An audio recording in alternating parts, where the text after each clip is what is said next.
সুদীপ্তা বন্দ্যোপাধ্যায়ের কলমে আজকের নিবেদন রং তুলি।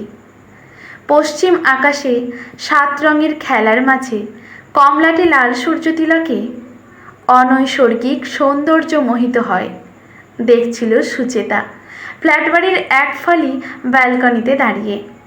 নিজের জন্য সারাদিনে এই আধ ঘন্টা ওর বাড়াতো। অতীশের হুঙ্কারে সম্মত ফিরল। অফিস থেকে ফিরেছে মিনিট 10 হলো। স্ত্রীর অ্যাটেনশন না পেয়ে মেজাজ হারিয়েছে। মাঝে মধ্যে দর্শনে মাস্টার্স করা সুচেতার নিজেকে দাসীবাদীরও অধম মনে হয়। এরপর ছেলে ফিরবে কোচিং থেকে, মেজাজ সপ্তম চড়িয়ে। সব রাগ মায়ের ওপর এসে উগলে শান্ত হবে। শয্যাশায়ী শাশুড়ি মায়ের মাইনে করা আয়ার সেবা পছন্দ নয়। বামুন ঘরের বিধবা যার তার হাতে খাবেন না, অতএব রাঁধুনি রাখবার উপায় নেই। যদিও ওর রান্নার খোঁজ বিভিন্ন অ্যাঙ্গেলে ধরে পরিবারের বাকি 3 জন সদস্য। গৃহস্থলীর কাজেও হাজার দোষ। আজকাল গা সওয়া হয়ে গেছে। সবসময় সবার জো হুকুমে চলতে চলতে কেমন যেন যান্ত্রিক হয়ে গেছে ও। সকাল থেকে রাত খেটেও প্রশংসা সো দূর, কেবল সমালোচনা। যোগ্যতা থাকা সত্ত্বেও ওকে জব করতে দেয়নি অতীশ, দেয়নি পছন্দের রং তুলির দুনিয়ায় রঙিন হতে। ওর পৃথিবীতে কেবল 2টি রং, সাদা আর কালো। কিছু বলতে গেলেই মুখ ঝামটা দিয়েছে। কোনো অভাব রেখেছি তোমার? না চাইতেই শাড়ি গয়নায় মুড়ে রেখেছি।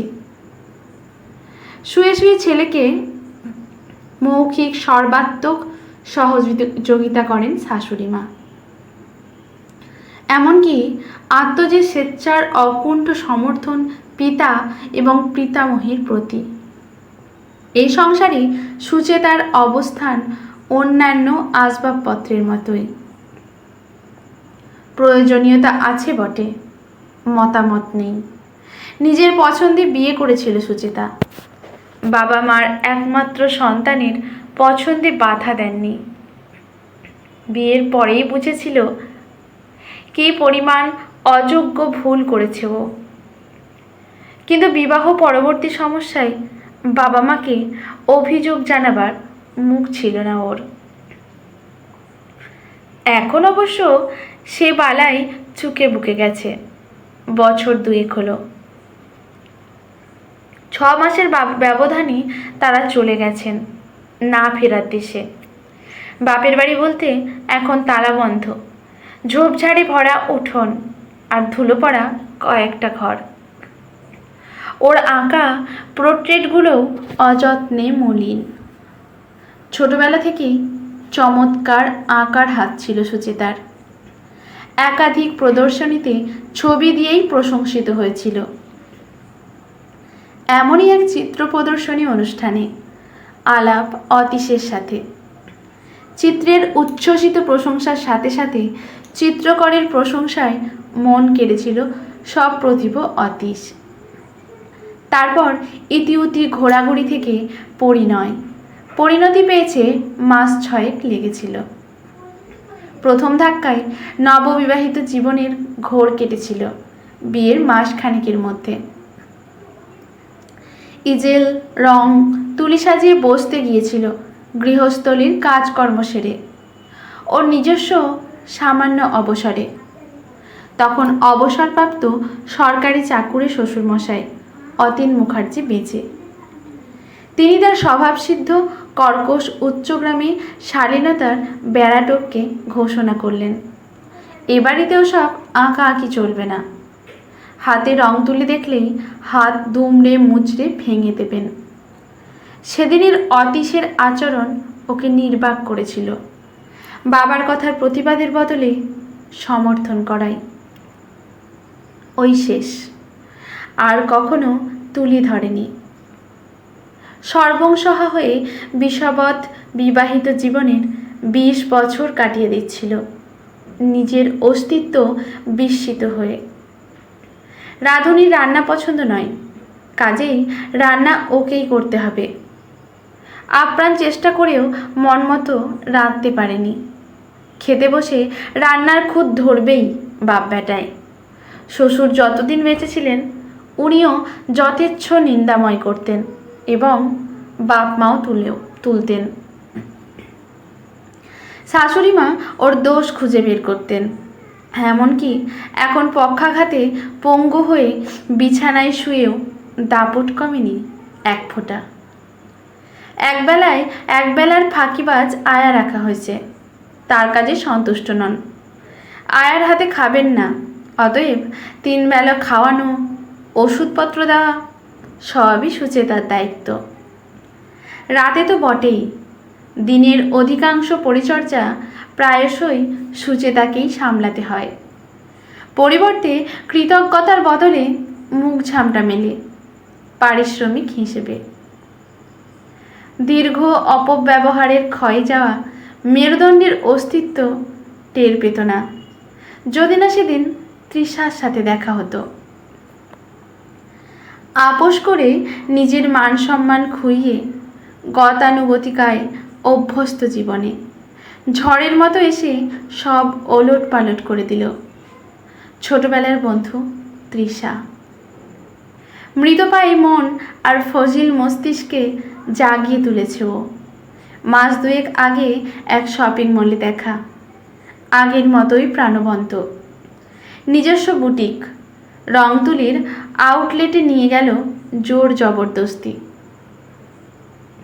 বিয়ে করেনি, তবে অ্যাডপ্ট করেছে। এক কন্যা সন্তানের গর্বিত সিঙ্গেল মম ও।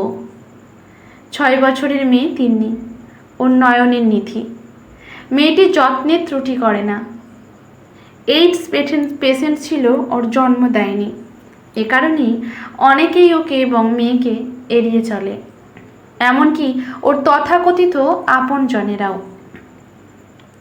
তৃষা কাউকেই পরোয়া করে না। মা মেয়েতে বেশ আছে। এক লহময় ছোটবেলার বান্ধবীকে জীবনের হিস্ট্রি, জিওগ্রাফি সব বলা হয়ে গেল সরল অকপট তৃষার কাছে নিজেকে অত্যন্ত তুচ্ছ নগণ্য মনে হচ্ছিল সুচেতার। প্রাথমিক জড়তা কাটিয়ে সুচেতা বলেছিল ওর কথা, সংসারে নিজেকে নিঃশ্বসিত করে ফুরিয়ে ফেলার কথা। সংসার ওকে টেকেন ফর গ্রান্টেড ধরে নিয়েছে। তৃষা বলেছিল চলে আসতে ওই বাড়ি ছেড়ে, রংতুলি নিয়ে স্বপ্ন বুনতে শাড়ির আঁচলে, পোশাকে। পারস্পরিক সহযোগিতায় ওদের স্বপ্ন সফলের আন্তরিক আহ্বান ছিল তৃষার কণ্ঠে। স্বপ্নের পোলাওয়ে ঘি দেওয়া নয়, বাস্তবতা ছিল পরিকল্পনায়। শুধু সুচেতা পিছিয়ে গেছে বারবার। বীতশ্রদ্ধ হয়ে ইদানিং বলা ছেড়ে দিয়েছে তৃষা। সুচেতার 15 মিনিটের দেরিতে অতিসাজ মেজাজ হারিয়েছে। গরম চা কাপ শুদ্ধ ছুঁড়ে ফেলে, সঙ্গে অশালীন শব্দ প্রয়োগ।